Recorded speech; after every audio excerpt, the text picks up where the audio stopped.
মানে মাংসের কিছু আইটেম।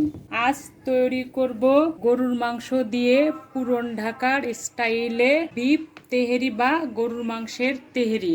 চলুন দেখে আসি কিভাবে তৈরি করেছি।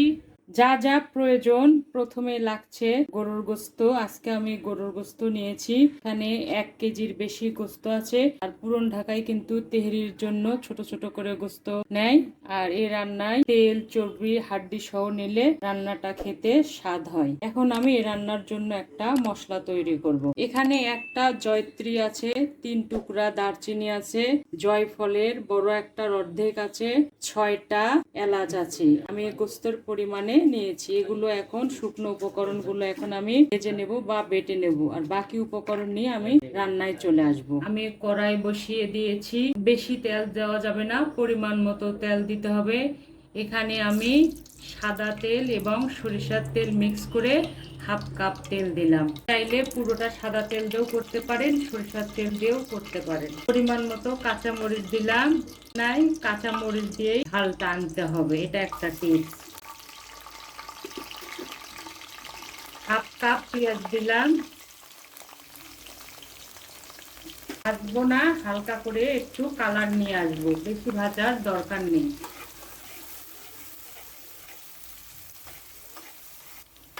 পেঁয়াজ ভাজা হয়ে গেছে, আমি 4 মিনিটের মতো ভেজে নিয়েছি। এখন আমি সামান্য একটু পানি দেব। আমি পাটায় মশলাটা বেটেছি, পাটা ধোয়া পানিটা দিয়ে দেব। পানিটা দিলাম সামান্য। আদা বাটা দিলাম 1 টেবিল চামচ, রসুন আছে 2 চামচ। আমি এই মশলাটা একটু কষিয়ে নিয়ে যে মশলাটা দেখিয়েছিলাম ওই মশলাটা দিয়ে দেব।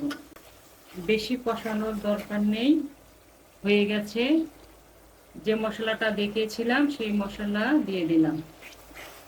এখন আমি গোস্তগুলো দিয়ে দিচ্ছি। রান্নায় একটু গোস্ত বেশি নিতে হয় চালের চাইতে। চালটা আমি ধুয়ে রেখেছি, পানি ঝরাতে দিয়েছি।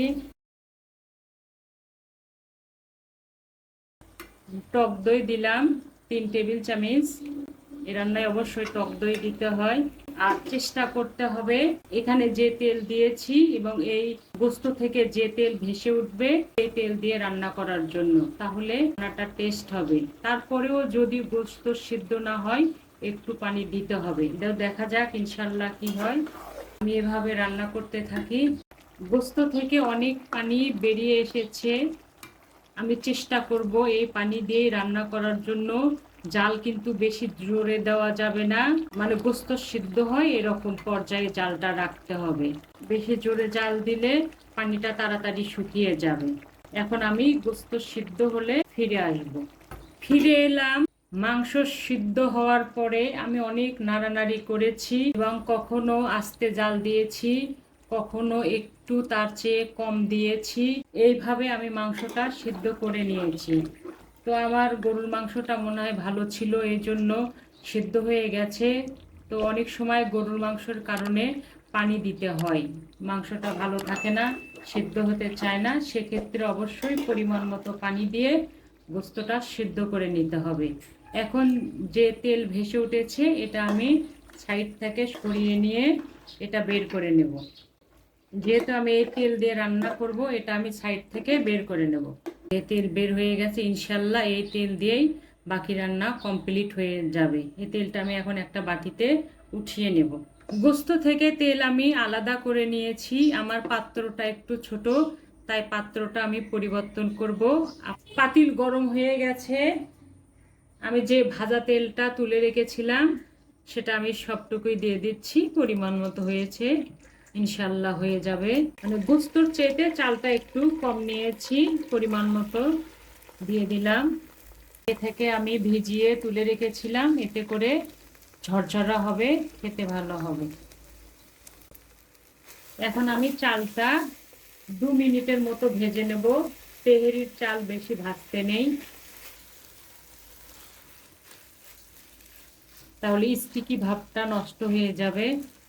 চাল ভাজা হয়ে গেছে 2 মিনিটের মতো। এখন আমি পানি দিয়ে দেব।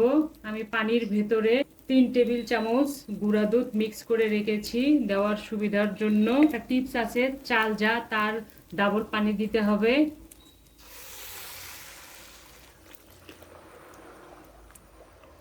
এখন আমি জালটা জোরে করে দিলাম, পরিমাণ মতো লবণ দিয়ে দিচ্ছি।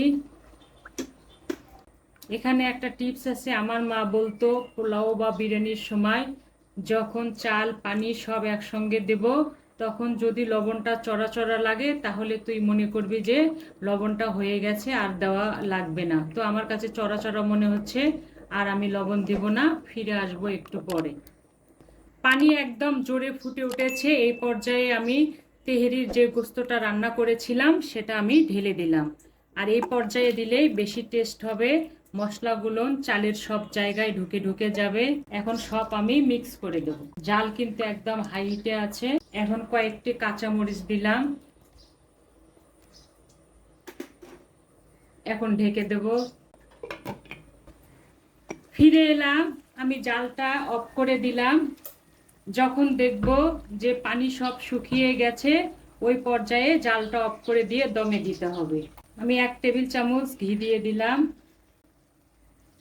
একটু গুঁড়ো মশলা রেখেছিলাম ফ্লেভারের জন্য দিয়ে দিলাম, কয়েকটি কিশমিশ দিয়ে দিলাম। আর আমি কেওড়া জল পছন্দ করি না, আপনারা যদি পছন্দ করেন তাহলে অবশ্যই দিয়ে খাবেন। আমি এখন এটা দমে দিলাম 20 থেকে 25 মিনিটের জন্য। তো 20 থেকে 25 মিনিট পরে আমি ফিরে আসব। ফিরে এলাম 25 মিনিট পরে, যা সুন্দর ফ্লেভার এসেছে। একটু নাড়ে দিচ্ছি, একদম পারফেক্ট হয়েছে। এই রেসিপি ফলো করে তৈরি করলে ইনশাল্লাহ পুরান ঢাকার তেহেরির মতো স্বাদ খুঁজে পাবেন। আশা করি আপনাদের ভালো লেগেছে। ভালো লাগলে প্লিজ আমার ছোট্ট চ্যানেলটি সাবস্ক্রাইব করে ভিডিওটি লাইক কমেন্ট শেয়ার করে আমার সঙ্গে থাকবেন। ভালো খান, সুস্থ থাকুন, ইনশাল্লাহ আবার দেখা হবে। আল্লাহ হাফেজ।